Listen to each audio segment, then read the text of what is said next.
Professor Ivar, we look forward to listen to your great scholarship and take inspirations from your long-standing experience and research.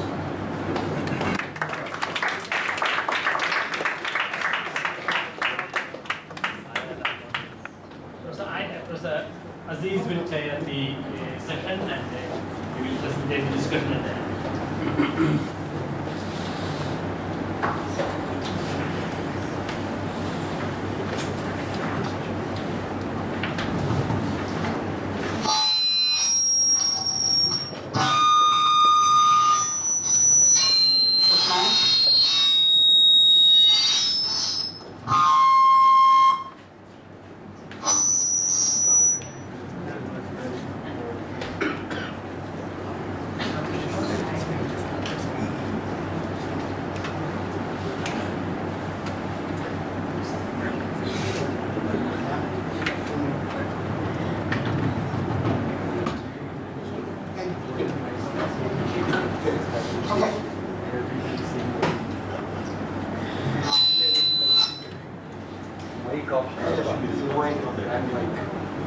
Anyway, I really like this outfit, so I think I'm gonna keep it on.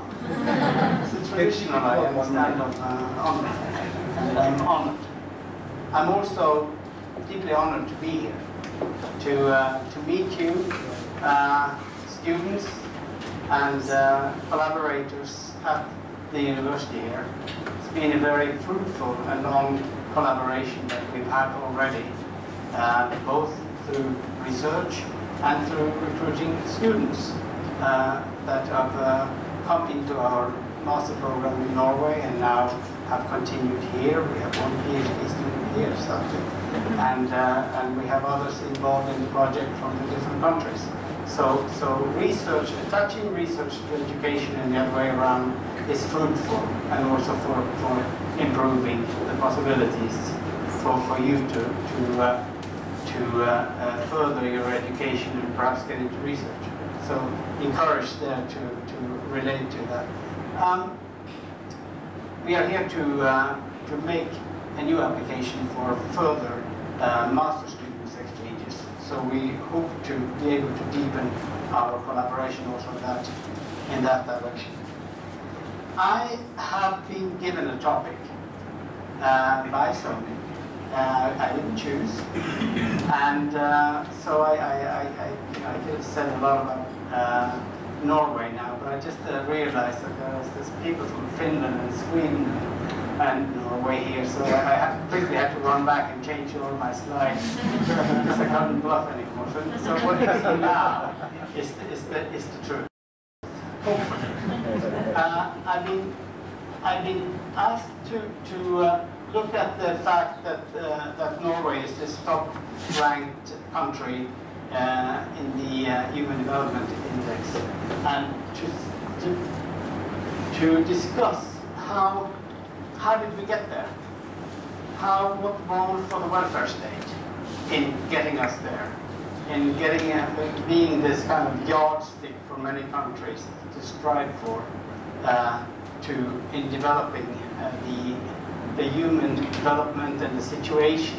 This is basically that index is about the living situation and the well-being of the population in all of the countries that are participating in this initiative from the UN UNDP. Let me take the fact first then.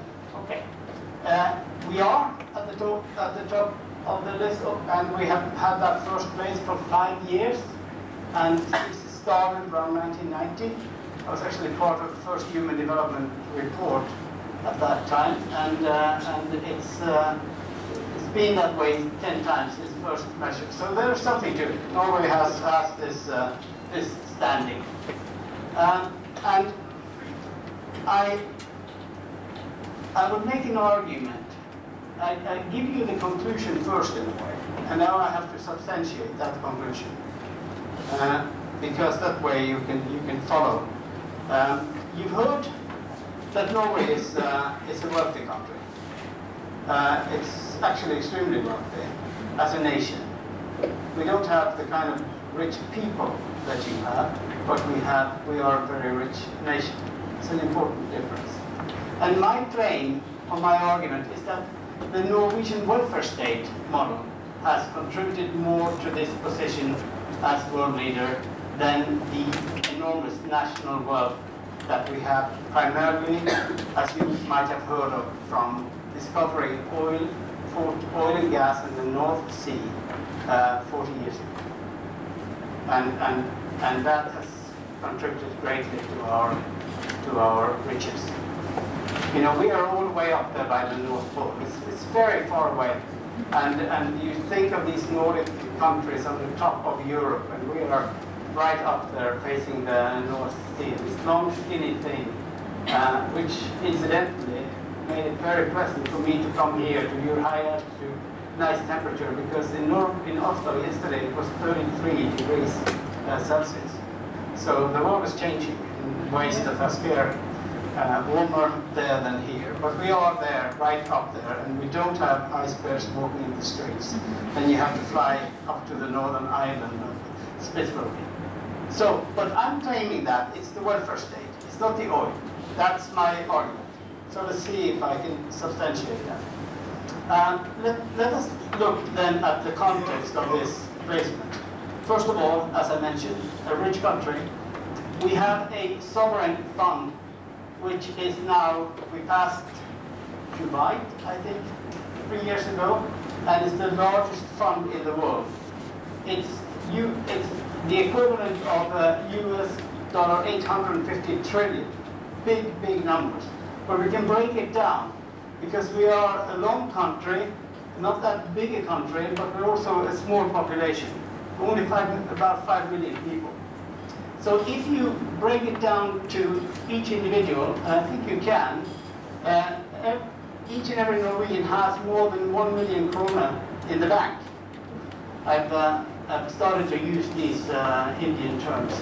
That's 1 crore, isn't it? 10 million rupees. So that makes 10 lakhs. 1 million is 10 lakhs. Yes. 1 crore. Isn't a crore 10 million? Yes. Yes. So if somebody has 10 million, they're pretty rich, aren't they, in Indian context? So each of those 5 million Norwegians has that in the bank.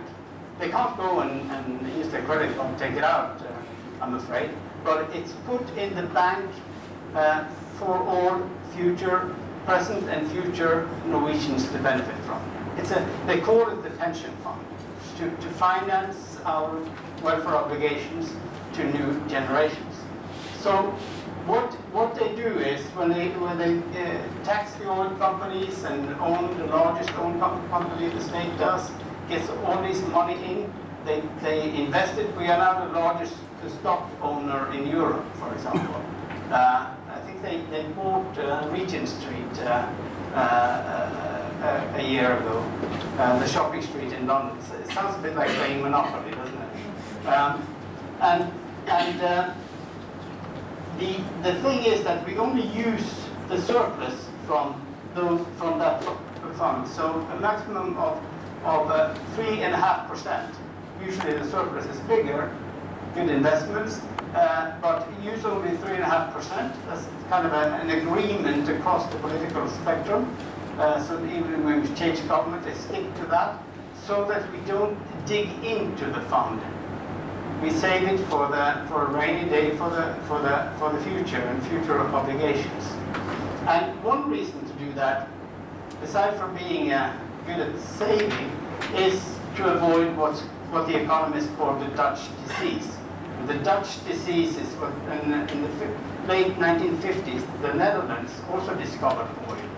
And they used the revenue and they focused everything on oil and gas and let farming and other industries go. And then when the oil wells were empty, the Netherlands were in deeper trouble than ever. The Spaniards had the same experience when they brought gold back from the colonies in the 1500s.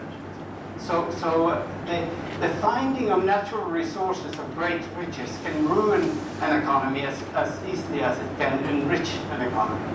So that's an important lesson taken in. So, importantly, Norway is also equal, and equality contributes as much to the human development status as does riches. We have a Gini index of 0.25. That is the international measurement of the income distribution in the population. And then I give you Brazil, that has always been like the world leader in being most unequal. It's not a very nice thing to be Brazilian and have to stand up and talk about that. But I can say to the Brazilians that they have had a remarkable reduction in inequality over the last 2 decades. So things are getting a little better in Brazil. But India, I was a bit surprised that India, among the middle income countries, is at 0.35. So India is not as unequal as China, for example. After the economic reforms in China, the inequality has gone straight up. And as you know, if you read Piketty on social capital in the 21st century, inequality is increasing everywhere in Europe, not in Europe, but in the whole world, as you know, related to globalization, but it's complex, and it's becoming a key issue in future policy, and something that you will have to relate to. Okay, I am talking now. Just let me stop, because now I'm going to give you examples from OECD countries. You can. I thought about trying to put in something about India here and there, from what I know, which is limited, but I didn't. I'm going to talk about Norway and surrounding models, mainly Norway. But your assignment, as you're sitting listening to me, is to think what of these issues that I'm bringing up are relevant to an Indian context, or to Bangalore, to your society. That is for you to think about, and we have time after the talk, and I will just go around and ask every one of you to get up and give your input there, if I have the time. No, but we'll have a discussion. Okay. One of the social policy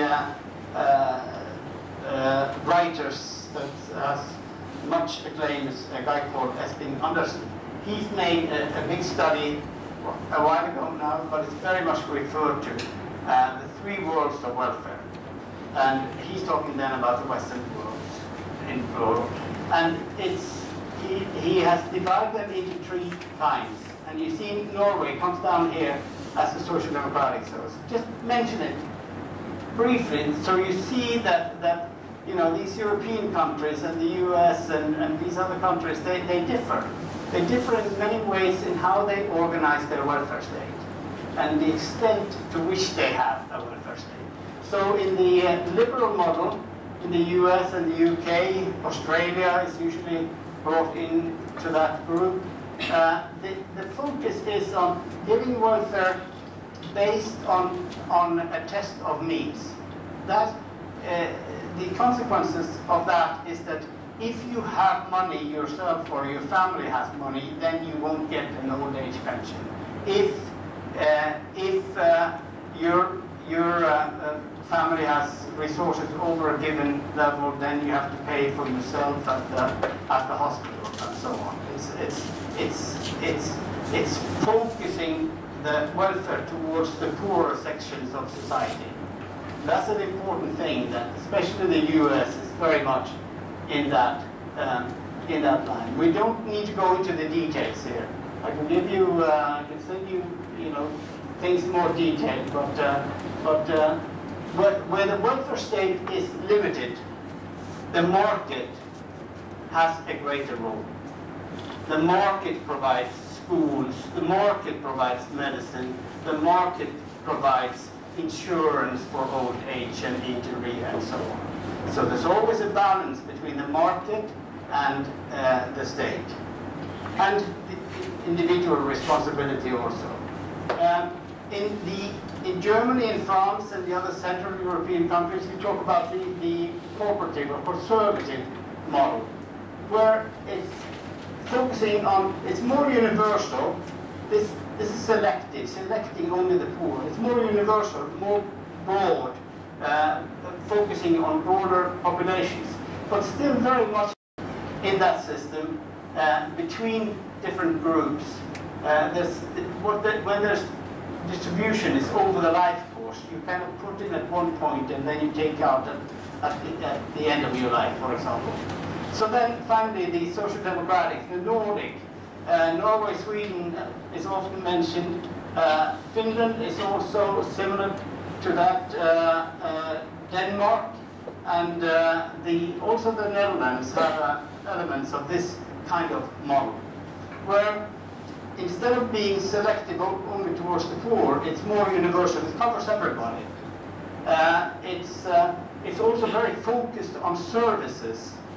So the provision of home helps and free access to hospitals and all those are as important as the paying out of pensions and those kind of things.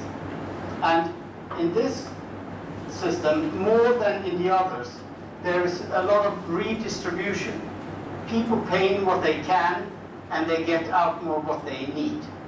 So everybody gets a pension when they're old, regardless of whether they've been able to pay in or not. And if they and you take some kind of social insurance or actuarial consideration into the system still. If you work for a long life and you've earned high earnings, then you end up getting more. So you do have a bit of what the Germans called a kind of a insurance system. So you have an element of that, but the main thing is that it redistributes from those who have much to those who have less through the welfare system. Okay? Are you following me? If I don't get too close to that machine? Okay. How did we then arrive at this? This is an extremely brief history of Norway, leading to the welfare state. Norway was a poor nation until around 1900.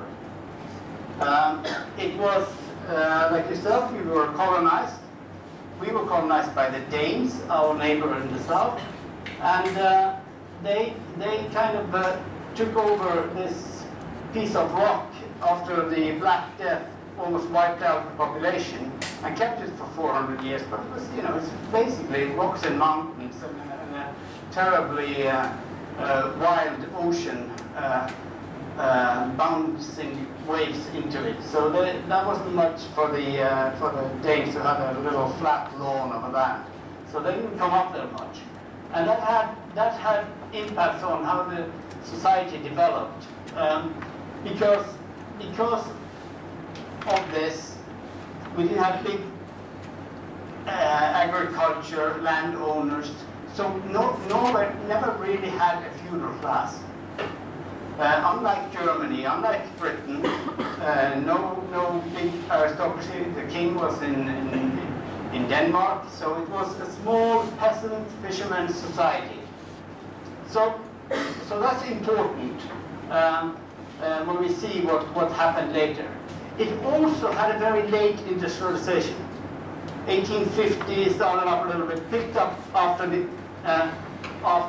1900.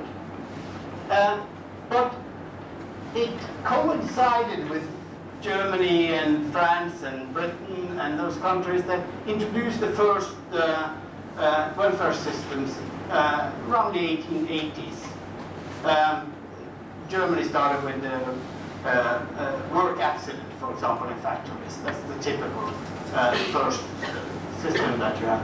So because we had just started industrializing then, unlike Britain that had industrialized already for 150 years without starting up with welfare. They started up about when we started up.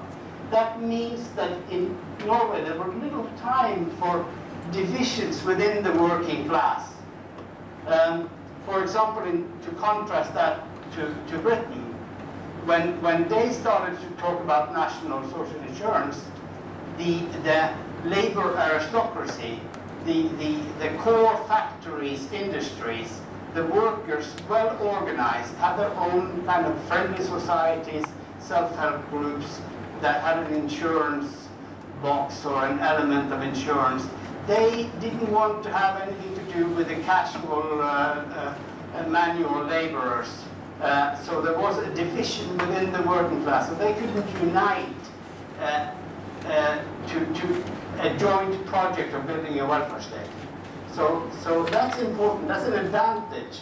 So this late industrialization happening right before the first laws on welfare came was good for Norway in terms of having people join together. We also had early universal suffrage, 1887 or something like that, and then but universal suffrage didn't include women at the time. But I seem to remember that Norway was the first to have universal suffrage for women as well, 1913. So that was early.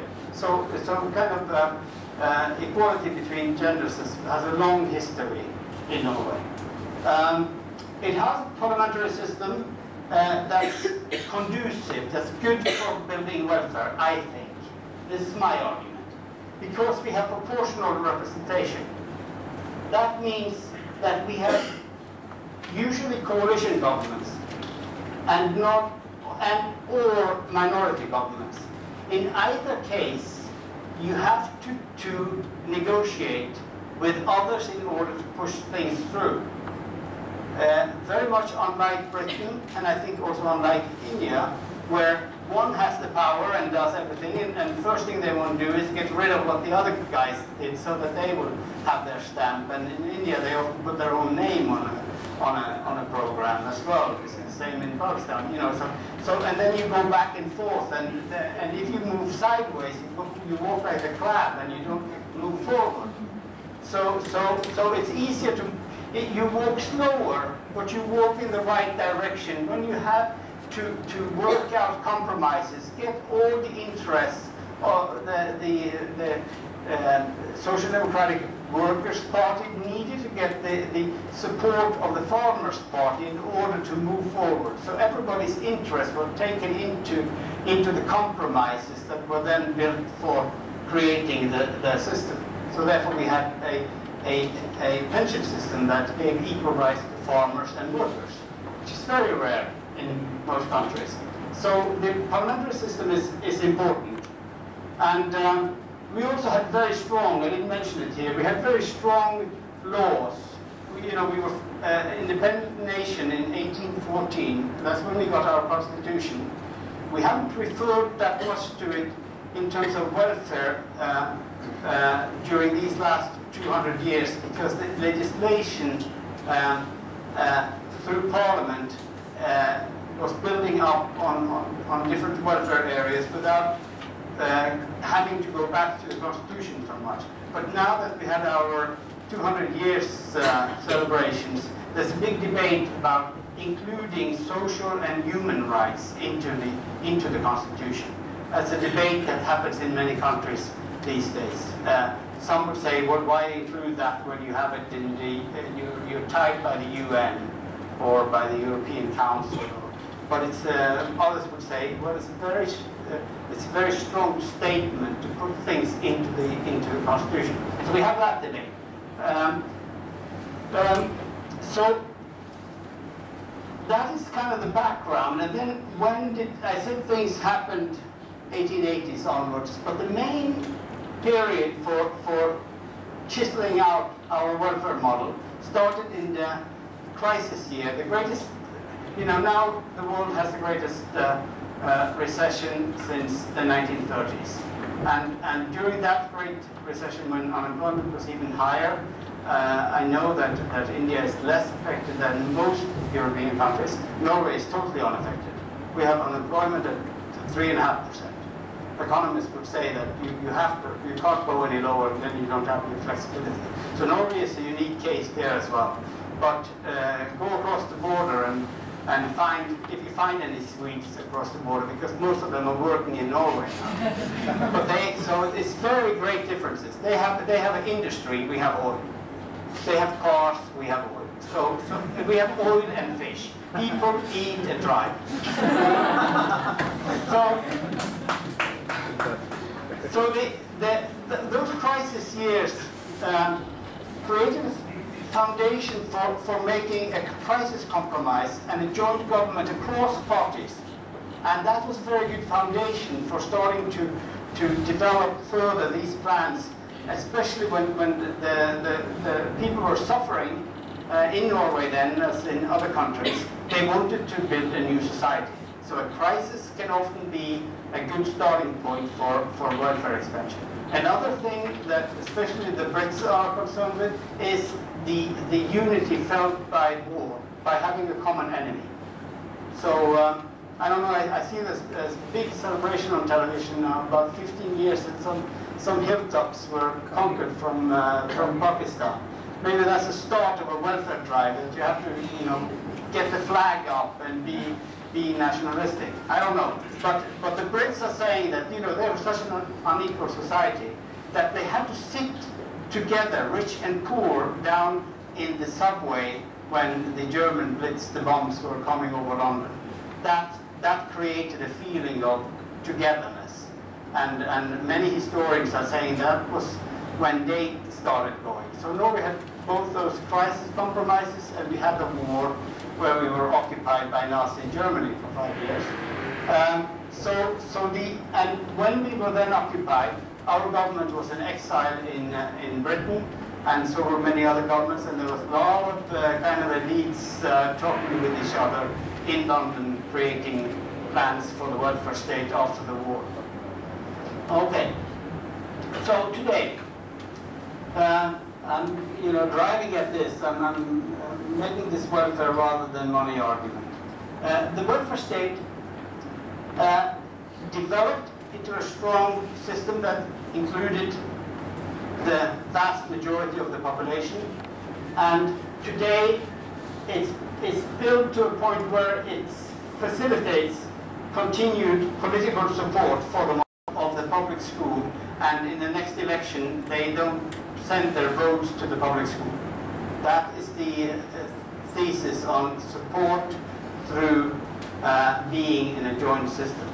So, just to mention some groups, when you're young, almost all go to kindergarten. There's a bit more private element in there as providers, but the state heavily subsidized kindergarten for everybody. When you go to school, we have the unitary school, which means that 97% go to public schools. We don't allow, the present government, we have a right-wing government now, is trying to push for more private schools. The only thing you can do to start a private school now is to have a different pedagogics, like Montessori or Steiner or something like that, but that's very small. So we all go to the same school. The ship owner, wealthy ship owners in Norway, up on the hill sends the kids to the same school as the worker down on the flats, as a rule of society. When you go to further education, we have state-run colleges for the most part, a bit more private there, but we have no tuition, and we are among the last bastions of keeping a system of no tuition for education, and also for foreigners who are coming to Norway, we have no tuition.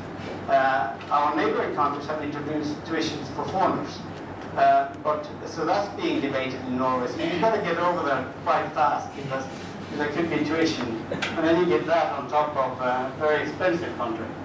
When you're sick and you're sick from work, you have full pay for a year, and that is reduced if you're disabled.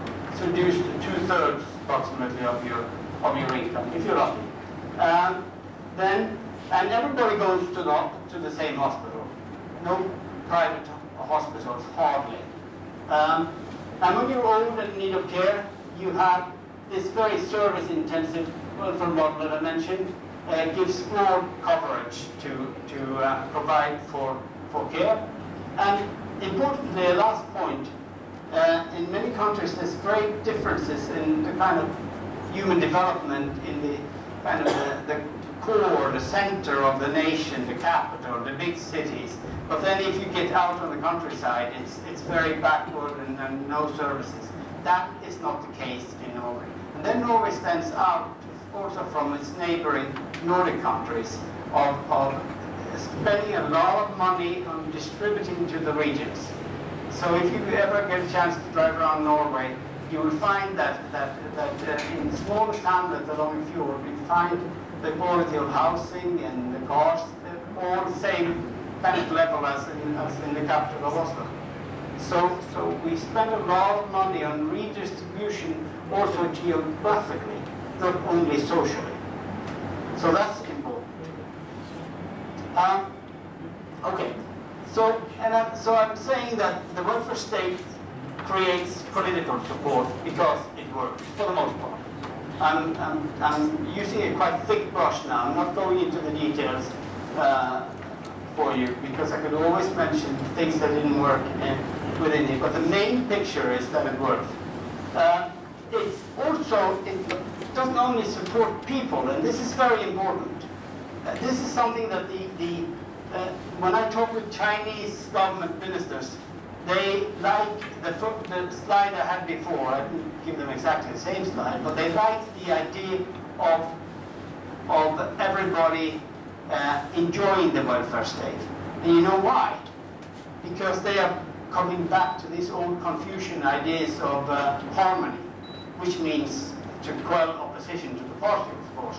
But it means it's a system that makes people not revolt against government. So that's one thing they like. And then they're really concerned with the economy. So they also like that this system seems to support the economy. It's good for industry. And here are the arguments. Yes, it's expensive, but it enables very high rates of employment, also among women. I think the standing rate of employment among women now is 75%, closer to 80%, not that far below men. So it's very high employment, and of course you need the kindergartens in order to be able to have that. You have a right to a place in the kindergarten, so women can work, and when they have a baby, they're entitled to 1 year of full pay to be home with the child, and the father also has to take some of that time in order for them to get the full benefits from when they after had a child. So that's something that's also quite rare. Okay, it also through the education system it secures a highly qualified workforce, which is crucial because Norway does not only produce oil. We are very competitive on because we have cheap electricity through waterfalls. We are major producers of car parts and for BMW and all the car makers of aluminium. We make those kind of things. We are heavy on design and trying to be as good as the people in Bangalore on information technology, but we're not quite there yet. So we are in many other industries other than oil and fish that you might have heard. Okay, so we are competitive because, and here the argument is, we are competitive largely because of the welfare state, not in spite of it. Because many people would say, well, the welfare state makes people lazy and just go and cash out checks. Well, the welfare state in the Norwegian case makes people productive. And that's the evidence is pretty solid there. So here I'm not giving a political argument, but a research evidence-based argument. Okay. So conclusion then, second last slide, going back to my argument that I started out with my postulate. I think I've shown you that the welfare state with foundations laid not when Norway was rich, but when Norway was one of the poorer European nations, is that forms the foundation for the ranking as number one, not the vast oil revenues. And we could now get up and cheer and say, let's go to Norway, but I want to have one last slide, because I want to see that there are things on the horizon that is not all rosy. For example, one question is, we are a very small Norwegian, and we are all Lutheran and more or less blonde. I'm one of the lesser blondes here. We have more blondishness in the back. We are similar, that's the point. We have one language. Well, we actually have two, but the other one is a minority, and I speak it, and I won't bother you with that. So that's a small thing. So is this, the question is, what then if the population changes? We have, Oslo is the fastest growing city in Europe now. We have great immigration because we have jobs. And so we have large immigration through refugees and asylum seekers. So we have many people of different colors and different traditions, and not least different religions as a challenge. And the question is, how will this welfare state that is so dependent on trusting that your neighbor is not misusing the system, for example, how is that going to deal with a greater multicultural composition of the nation? And then we also have the kind of global world makes challenges another aspect that Norwegians like to talk about.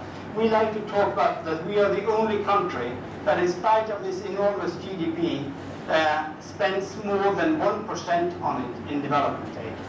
Many of you would have heard of, our development organization NORAD and all these projects that Norway runs. So we spend a lot of money on development aid, more than any other country in terms of aid as part of the GDP. I think in the UNDP, in the UN, Norway is a superpower. I think it's the 5th largest contributor to the UNDP, and with a population of 5 million. So bigger than France, I think, for example, with more than 10 times the population.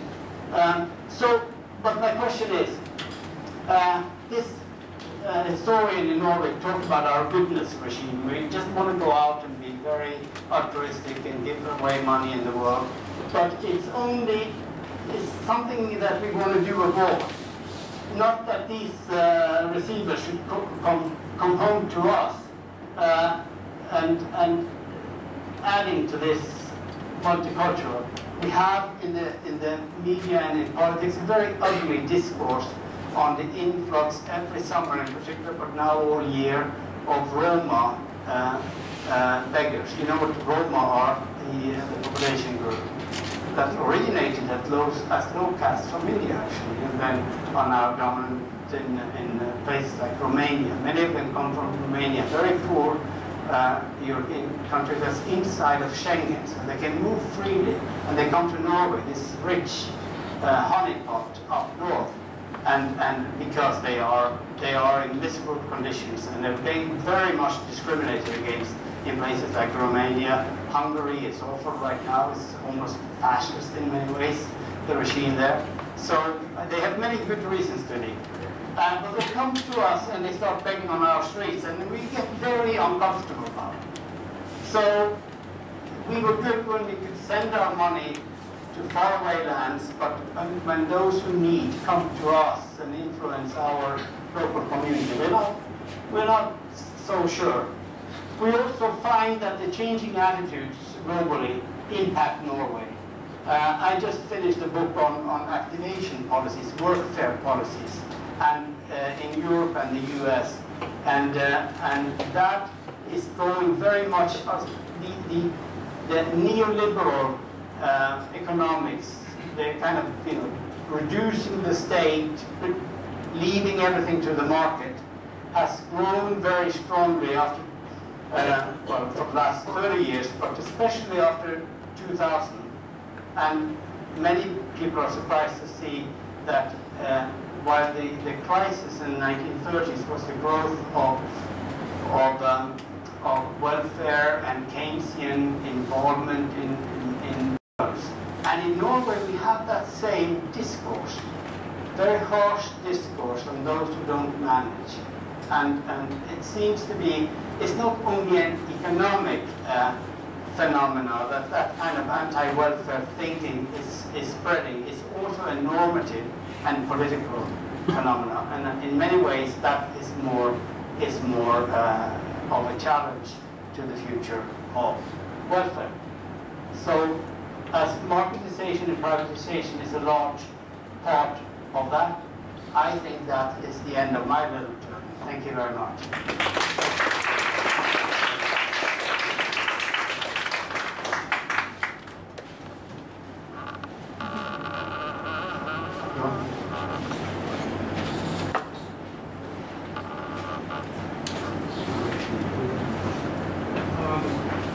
Now I invite questions. If there is some discussion on the points raised by from the audience, one by one.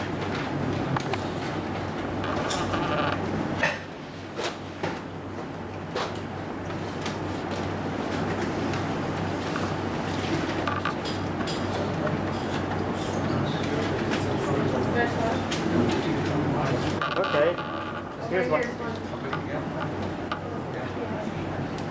Introduce yourself. Hi, I'm Gautam, I teach here. Yeah, it's on. Okay. So I was wondering about your last point about marketization and to what extent it has affected Norway, because recently in the UK there's a big debate about privatizing the National Health Service. So I was wondering if it's gone that far or if basic institutions like the National Health Service are still quite safe from privatization. Good question. Marketization is spreading violently almost, and it's spreading more in some areas than in others. For example, in Britain, it's more in education and in care, and also labor market programs. The big American operators are winning half the contracts in Britain, and they are making huge money. When I was in China, I was shown a kind of a home health center in a small community, and the guys who were running it were proud to tell me that they had become a franchise of an American company in neighborhood in Beijing. So you find a lot of that, but in Britain, the National Health Service is one of the more sacred. Bush did a big mistake when he was using the National Health Service in Britain as an argument, talking with the Conservatives, for opposing Obamacare. And the message he got back was that don't mess with the health service. We all love it, the National Health Service. So there are institutions, but what we see now, and that's some new research I was just made familiar with, is that when you start making things tougher and marketizing, and if you do it at unpopular services among people, then that escalates because people like that. They just stay away from the core services that we all kind of like the National Health Service. If you privatize in the National Health Service in Britain, you create political resistance. If you privatize activation services for the unemployed, you get more support for privatizing that service. So that creates a distinction between the deserving and the undeserving, this movement.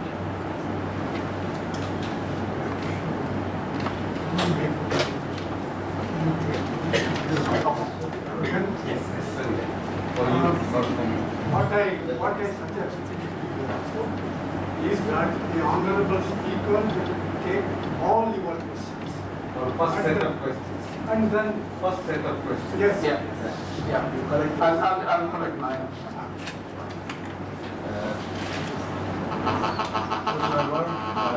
It's a good presentation. It's a good presentation because it was quite interesting to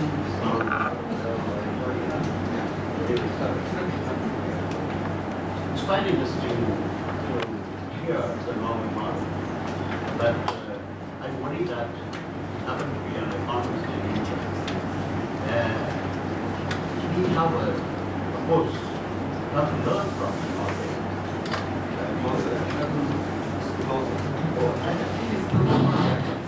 Okay, fine. The overall scenario of India is pretty very complex, which I can say. In your preamble that you have mentioned that the inequality in India is 0.35, which I've seen in the slide. But the urban inequality is very high in India. If you put India as a whole, you are saying 0.25.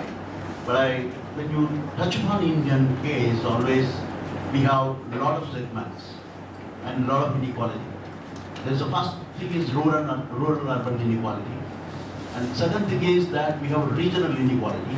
Even we have a Karnataka state, but we have a regional inequality. And for the whole India, there is a regional inequality. There is various inequalities. And also you have a very alarming and it is well known gender inequality here. And also there is inequality by the social group. Like scheduled caste, scheduled tribe, we say, and inequality among minorities like Muslim, Jain, Buddhist, and so on and so forth. So we have quite a lot of this complex, the situation in India as well as the inequality concern. So if anybody touches India and give an example as well as the inequality concern, one has to think of this very complex procedure. And of course, that's a preamble which you have given. But what I'm trying to say is that my question, the pertinent question is that now, of course, I know that we have been reading the UNDP report, and the Norway is always used to get the first rank as far as the SBI concerned, whether it's an education component or a health component or a living standard component, whatever the component which you see, or even if you see the inequality adjusted human development index, but recently which people aggregated and find that the laws of human development, the laws of human human development is very meager percent in Norway due to inequality. But whereas as well as Canada is concerned, the laws of human development, about 40% due to inequality. So we have a lot of educational inequality is very high, wealth inequality is high,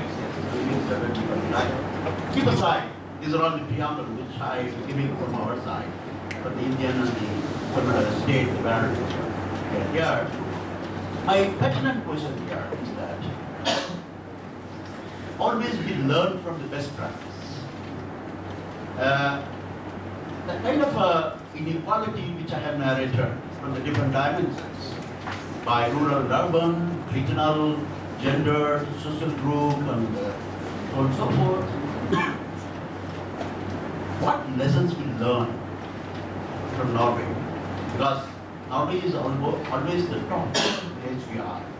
That in order to improve our HBI rank in India, so what kind of the best practice which you can think of, which you can prescribe to India? So that's why I said thank you very much. Thank you.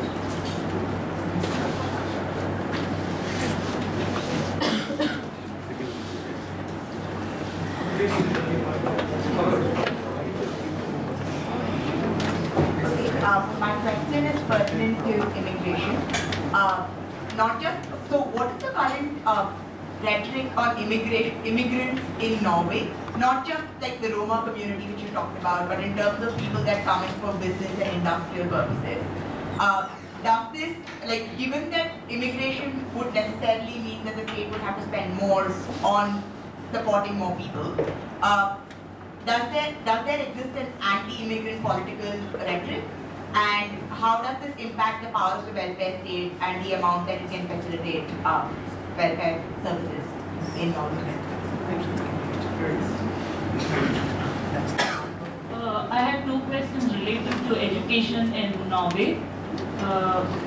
Is the quality of education that's provided by the government schools good? And if so, why is the current government pushing for privatization of education? And the second is, you said that there is a highly qualified workforce available in Norway. Is that because of a good vocational education system? Does Norway have a good vocational education system? Oh, yes.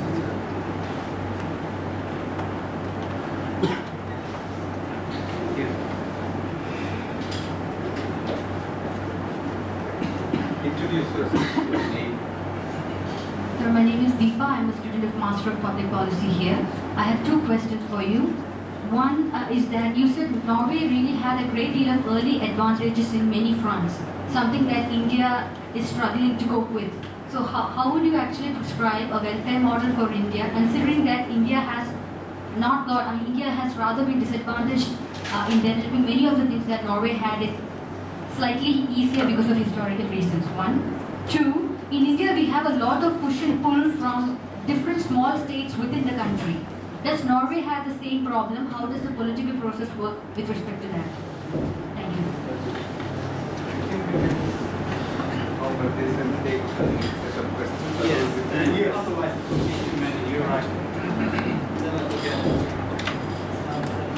Thank you. This is great. Very good questions. To start,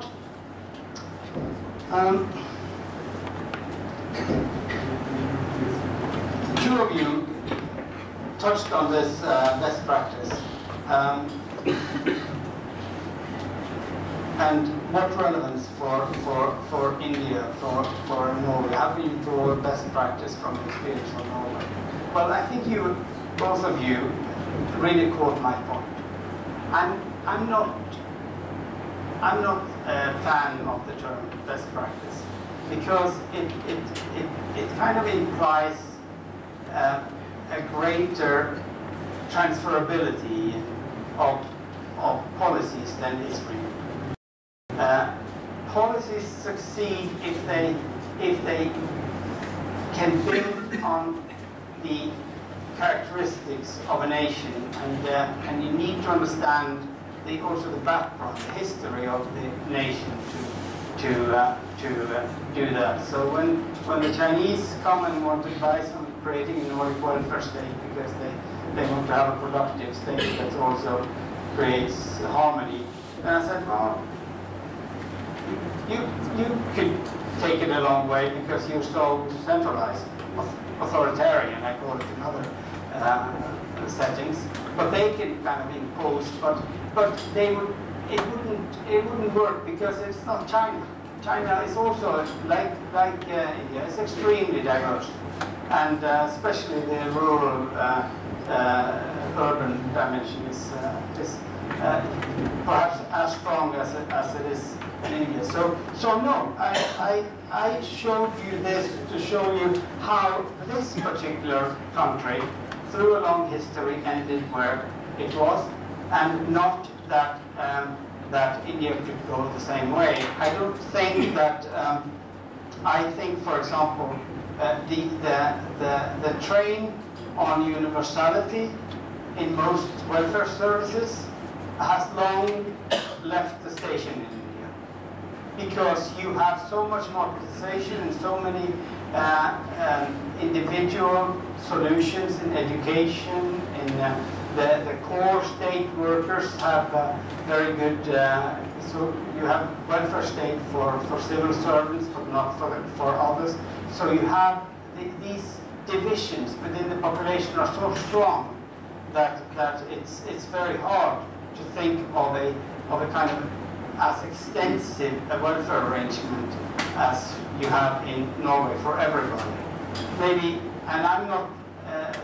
The solutions for India must be found out by people in India, and I can only what I do do and often do with governments is that when they talk to me about solutions, I can bring up some examples of consequences of that choice in other countries and in other histories in time. There we can contribute across borders, but Norway can't teach India to make a welfare state. It's absurd. India has to find out what kind of welfare arrangements they need. But one thing that I would think is very important as a general focus, in addition to, I mean, there has to be much more human rights into welfare. That I think is crucial. If corruption is not seriously dealt with, it's impossible to have good governance. I mean, that's just a fact, and that just needs to be dealt with. That's a crux of the story. Yeah. But then you know, say now that there are improvements in those areas, then to invest in the population, to invest in the human resources of it, in children, in education, in health, in maternal health. Those are the, and that's kind of an international trend now. A lot of people are talking about a social investment approach to welfare, and I think that is really relevant for India. You can't secure all the population against hardship through welfare. You have to do it more like China through the growth of the economy, but you have to create a better basis for equality of opportunities, and also not only for opportunities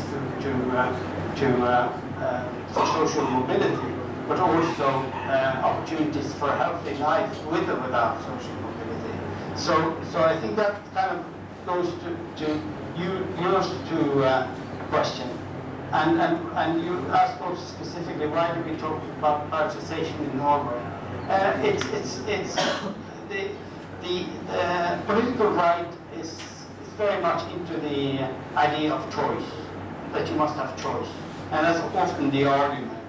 And we have a bit of a crisis in Norway. We are a kingdom, so we have a prince and his wife, who happens to be a single mother with her child. He married her. She's working class single mother, the wife of future king. So it's a bit original in itself. But they decided for the first time in hundreds of years of kings to send their kids to the international school, where mainly people from embassies and oil industry from abroad send their kids. And it cost a lot of money. It's one of the few private schools in Norway. And there was a big uproar that said, you know, don't do that. Change that tradition, because we can politically decide to get rid of the monarchy overnight. So they might be undermining their support in the population. There's very strong support for the royal family, but that could undermine it. So to your thing about choice, a question about anti-immigrant rhetoric. Yes, that has been strong. 2 days ago, we commemorated the 3-year anniversary of the greatest outside of war attack on the Norwegian population. You might have heard about that. This right-wing guy who went to the summer camp of the Labour Union Party youth and killed 70 people with a gun, many guns, and it was very much planned, and he was an ultra right-wing person, and there is a lot of those that, you know, Norway dealt very well with the crisis, but now it's being said that we haven't really dealt with what kind of attitudes are behind that, and to what extent are those shared. Right now, the cities and local communities of Norway are full of police because we have a very serious terror threat to Norway only 2 days ago. That was so serious that the police came out to the public happened last 30 years ago. And it's strong indications that Norwegian immigrant children of Muslim background have joined the groups in Syria, in the war there, and these Al-Qaeda groups, and are coming back to launch a major attack on Norway. So then, what will that do if that were to happen? What will that do to the support for this rightist who also killed a lot of people? And now, if the opposite were to make a terrorist attack on Norway, and then things can change very fast, and a fairly civilized debate that has gotten more populistic and angry over the last years, especially now for the first time we have a rightist party in government. So we have a blue-blue, kind of a conservative government. And they are very much, I would call them an anti-immigration party, although they're more mellow in their words than many people on the extreme right. So we have those challenges still. I'm looking now to my notes to see if there was something. Of you who asked questions so far, is there something that I really forgot to answer now that you feel I should answer? Because Norway is not a republic. It's no, not federal. I mean, Norway has a tradition of self-owning farmers and independent fishermen in the old days, and they were very much coming into politics at an early stage and had a voice. And we have in Parliament we also a vote in Oslo counts less than vote in the far north. So we have systems also in the election system that ensures the interest of the regions. So I think that is one thing that, independent of all other aspects, Norway has come very much very far in ironing out regional differences. But with the exception of one, the Sami group in the very north, indigenous population, which were discriminated heavily against until, say, the 1970s, and you have a great degree of autonomy and a lot of resources now compared to other indigenous groups. We don't have differences. The farmer in the middle of the mountain, in the middle of Norway, is basically reading the same book and going to the same church as the people in the West Bay suburbs of Oslo. So it's much easier then, in addition to being small.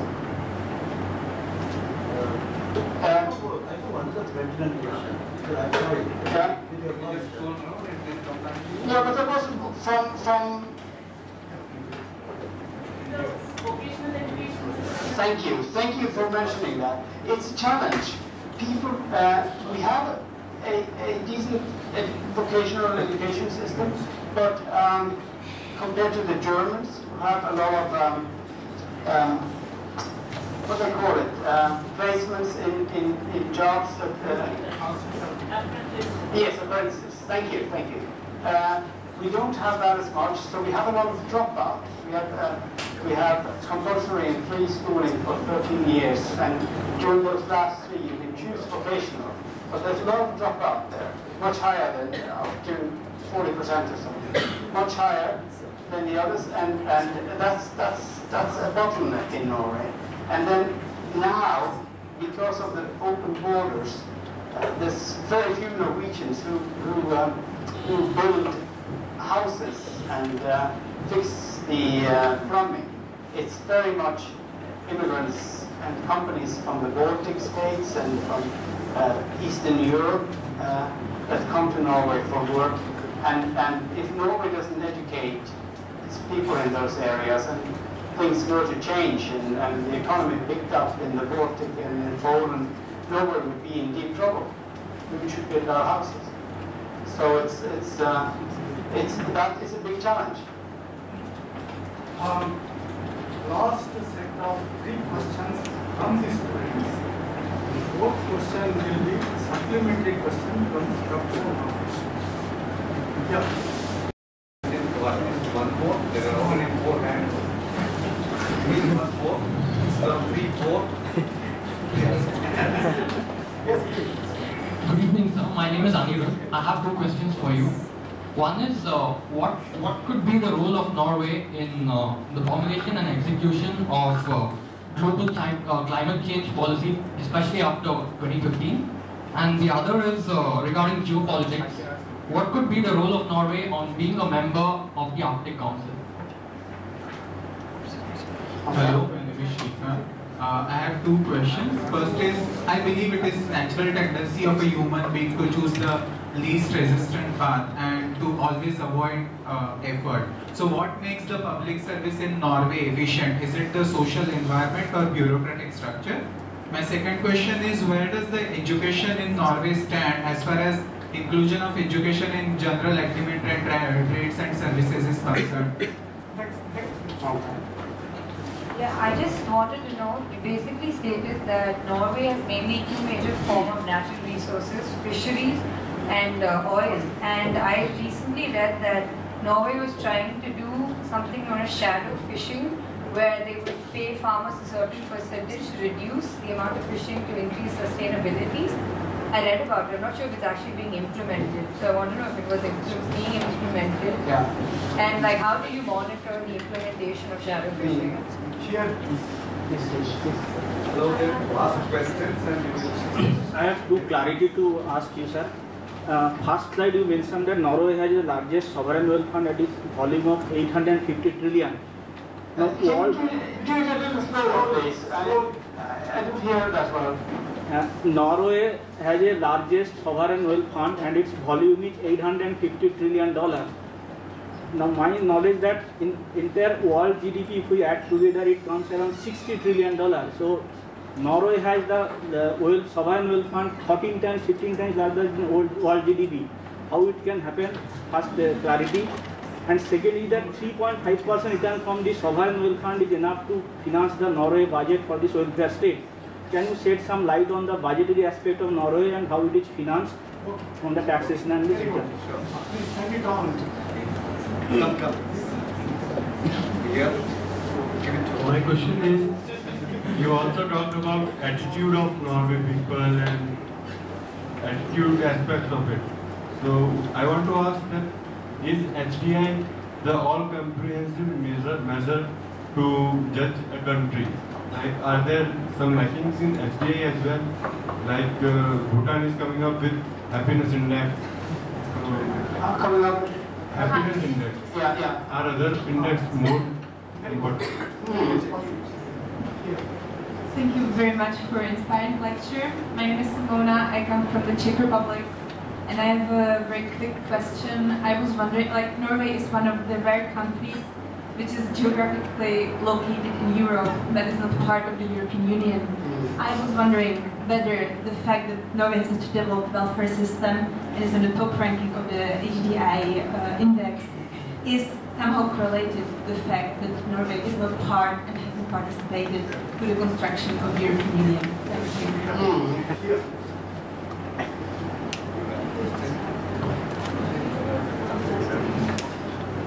Good afternoon, Professor. My name is Dharmendra Singh and I'm studying public policy in this college. I have 2 questions. As you rightly said, India living great balances. You talk about best thing in us, we have worst. You talk about worst about us, and we have the best. So, my question is, in the current scenario, do you feel India can afford being a welfare state without being so rich and without making people so rich? My second question is, there are 2 aspects in India. One is like there are 65% of the people, they are still residing in rural area.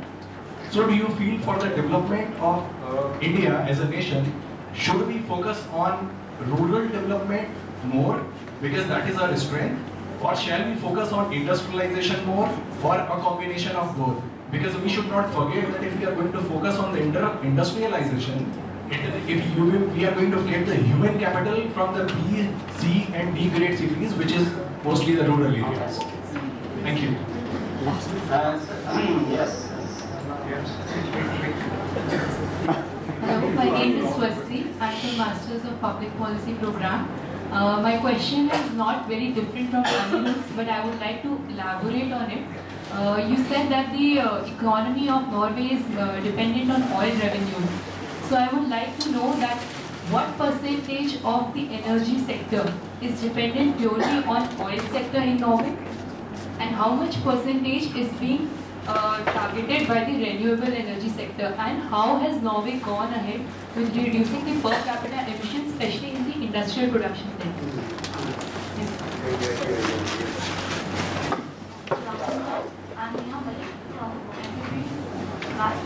I just have one question to ask here. So, that you've mentioned that 75% of women are employed and there's a proper equality between male and female.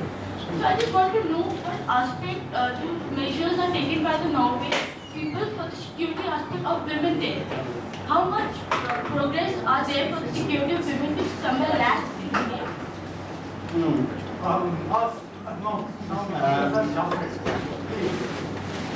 Last question is we have you don't need to answer all the questions. Very important to have questions. Yeah, okay. Anything? Yeah. Okay. Maybe personally, probably you are very please, question. Question is, Professor,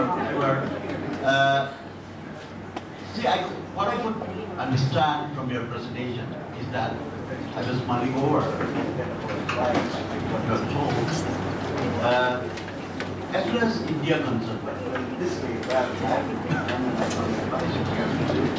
if you look at the fiscal parameter of XA, very rosy. Very rosy. If you look at the development expenditure, it's very high compared to other states. But if you look at the human development outcomes, it has come down from rank 7 to 12 in the country. I mean, within the country, I can say, not globally. So what I could see is that, an example from our state, but what I want you to say, what is the situation of the financing of human development in Norway? So that may be an interesting point for us to know something else.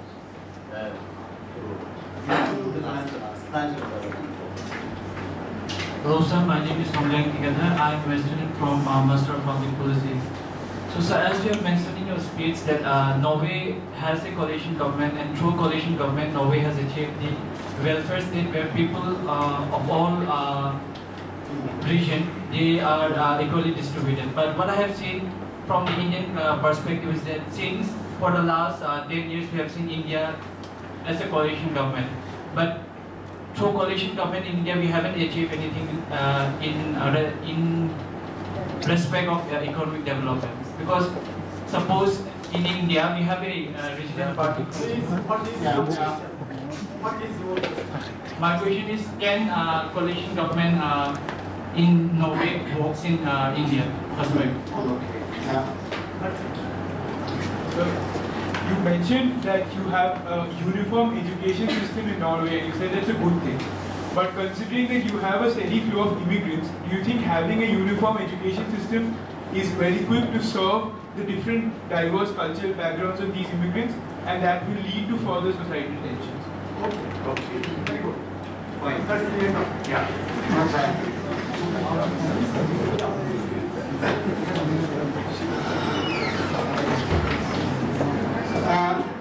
If you want to go out and get coffees or something, because we're going to be here for another 2 hours, let me say that I'm impressed by your questions. There's so many interesting questions and so much enthusiasm about learning and discussing. I think that's great. So I could have made it easy for myself and stopped there, but I won't. I might have lost control of who asked for what. But somebody in the back was asking about climate change and the Arctic Council. Norway is very active in the fight for a global agreement on climate change, and I'm a bit critical to what many of the things Norway has done. We have spent a lot of money on buying quotas so that we reduce pollution in poor countries where you can get more for your money than you can in Norway. And it's a bit like development aid. It's kind of, you know, this kind of goodness thing that it's so easy just to use your money.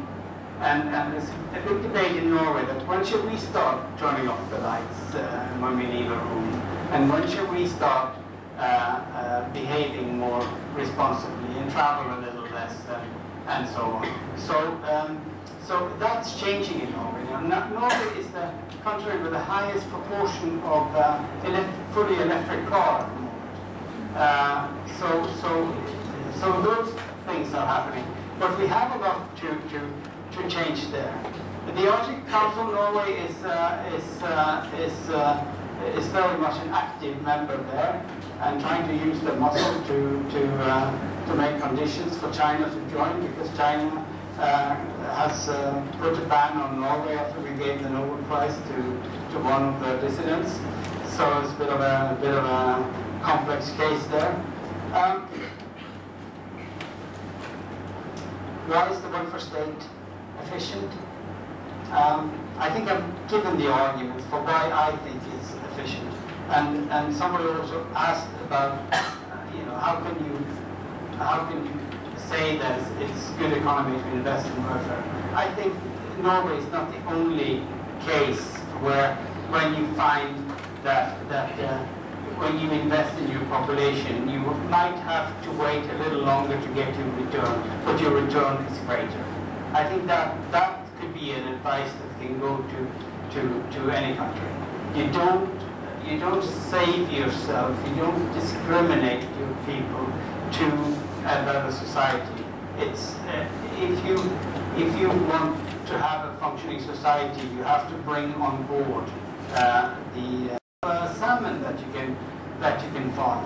Yes, it's true. There's been a lot of problems with I'm way out of my expertise, but of diseases, especially lice on the farms. And now the government is subsidizing farmers to have fewer salmon in the pool, so it's easier to control the diseases without using so much antibiotics. And if it's overuse of antibiotics, that's something that people in India relate to, and what effect that has on the health of not only nature but also the population. Is this the best index, happiness index? Absolutely. And Norway is not number one on that. There is a happiness index, and Norway is not number one. I think Denmark was right up there, above Norway, way above Norway. So there are other, and Netherlands, and some country that I can't remember that was far away that I was surprised. So it's not, there's more to life than welfare and equality, but it certainly helps for people's happiness when you look at those scores. They pretty much correlate with the human development, even though Norway is not at the top there. Not part of the EU, we hear from the Czech Republic. We are 90% members of the EU. We are members, with one exception, we have no vote. We have nothing to say. And we pay, the Czech Republic and others pay in through your general budget. We have to pay a premium to be a part of the European market. So we pay a lot of money, and they keep pressuring us when we are negotiating each time. And so we are very much member there. But thinking of democracy, it's amazing how many EU laws have passed through Parliament without discussion, because we can't really do anything about it. And that is kind of, when I'm talking about a well-functioning parliamentarian system, that is something to look at. That is not so democratic. Can afford, can India afford being a welfare state? As compared to Norway, of course not. Not now. India is kind of a growing and important economy, but the scale of problems and the lack of good governance makes that a very long-term project. And I repeat my statement that you can't export or import such societal institutions. They have to be built on the basis of the population and the political system that you have in each other. But I think we can learn a lot from each other. And Soli mentioned our work on poverty and shame, where we find that Amartya Sen really did have a point.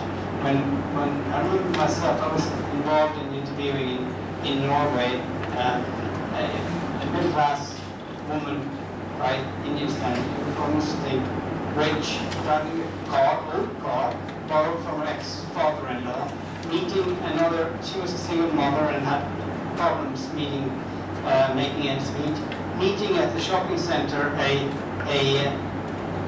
another mother from her daughter's class that she never saw out of the parent meetings, who comes out of her huge Mercedes in her fancy clothes and says to this woman we interviewed, I didn't recognize you in that car.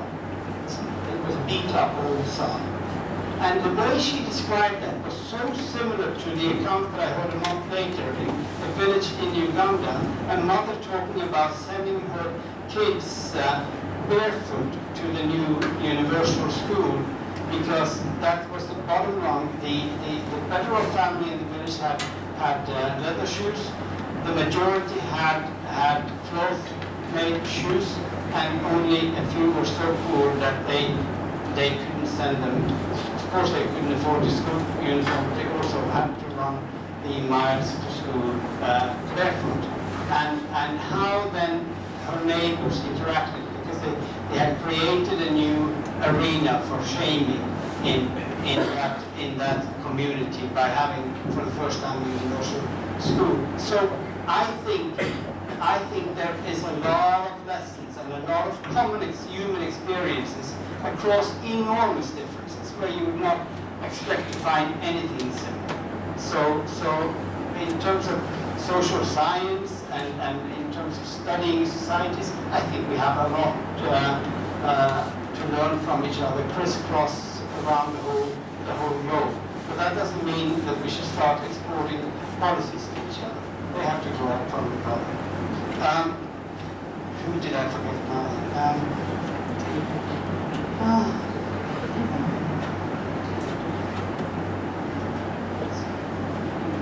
Well, you asked about the financing of human development. Now I think it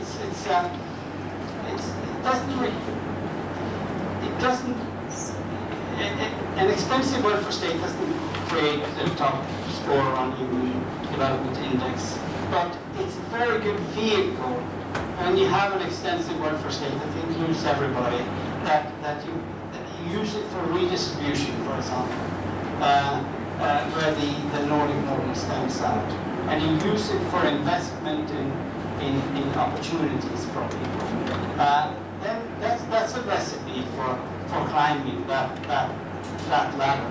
And it's striking what you say that in this state, we don't know very much about India in general in Norway, but we hear about Bangalore and the hub of the new technology, the Silicon Valley of the East.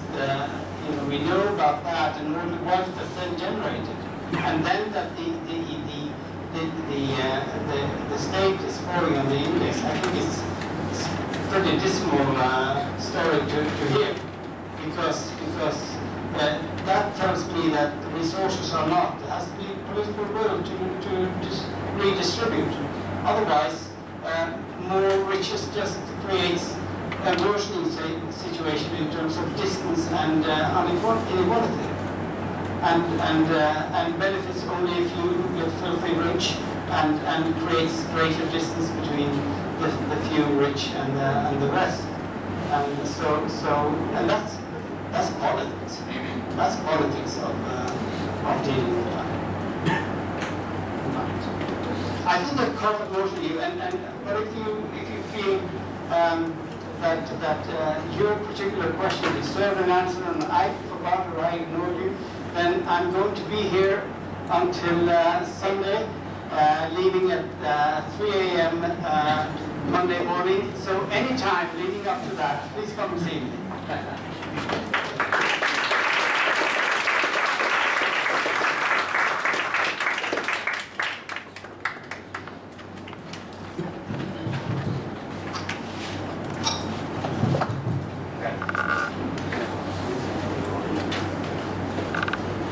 Ladies and gentlemen, we have had a very fruitful discussion following a very good presentation by Professor Ivar on the issue of HDI in Nordic countries.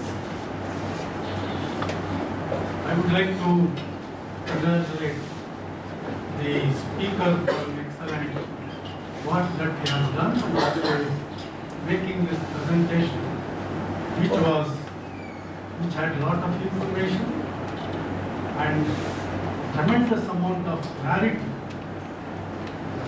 Most of us were able to follow whatever you were saying. Now, I'm sure today's newspaper you have read in the intro, there was a reference to the 2014 Human Development Report, which very clearly brings out the fact that India's rank is 135th, whereas the Nordic countries have always been on the top. So I was wondering this morning, what makes the Nordic countries stick to that rank, and why is it that we are going down? So largely that question has been answered by Professor Ivar. As a matter of fact, the question raised by Professor Madheshwar, what lessons could we draw from Nordic countries as far as human development index is concerned? Is it oil wealth? No. Then what else? It is the Nordic countries' welfare state model.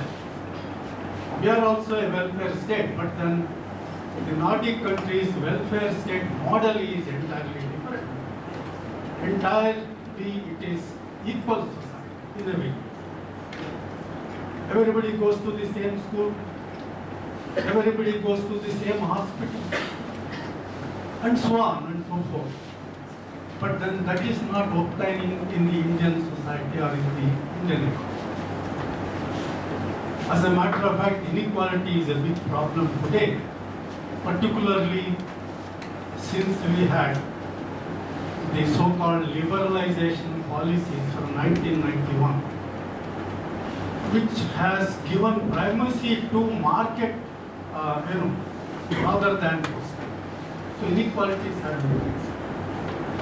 And the Hindu paper also talks about how inequalities cause a loss of human development. My friend was referring to Karnataka losing something like 40% of the human development because of inequality. So what is required is that let there be a welfare state in our country, but let there be focus on reduction in inequality.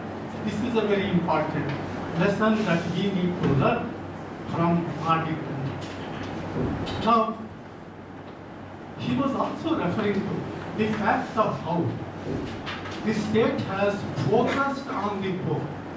What we in India talk about, we need to target benefits to our poor people. So, Nordic countries have targeted benefits to the poor people. We are also targeting, but then somewhere something has gone wrong. And that is, I think in a very subdued voice, my friend Madheshwan said corruption. This problem of corruption. The same thing was put in a different way by the learned speaker. It is good governance. What is required is good governance. Good governance has two things. One is transparency, the other is accountability. Both of which are missing in my country.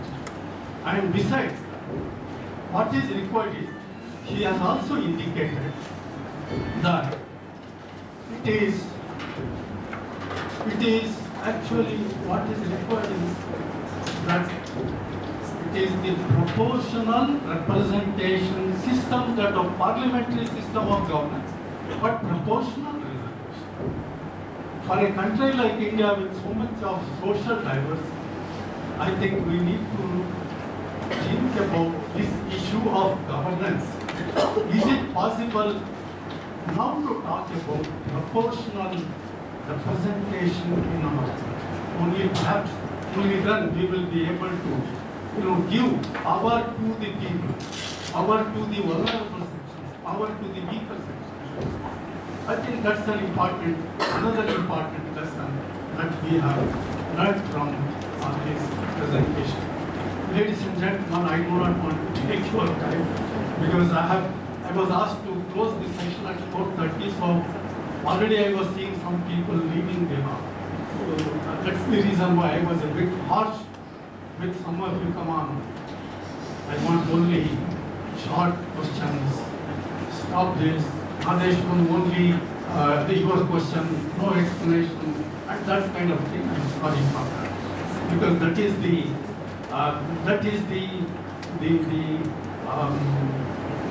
actually what we call the transaction cost, which a chairperson will have to pay when he is presented. Thank you very much.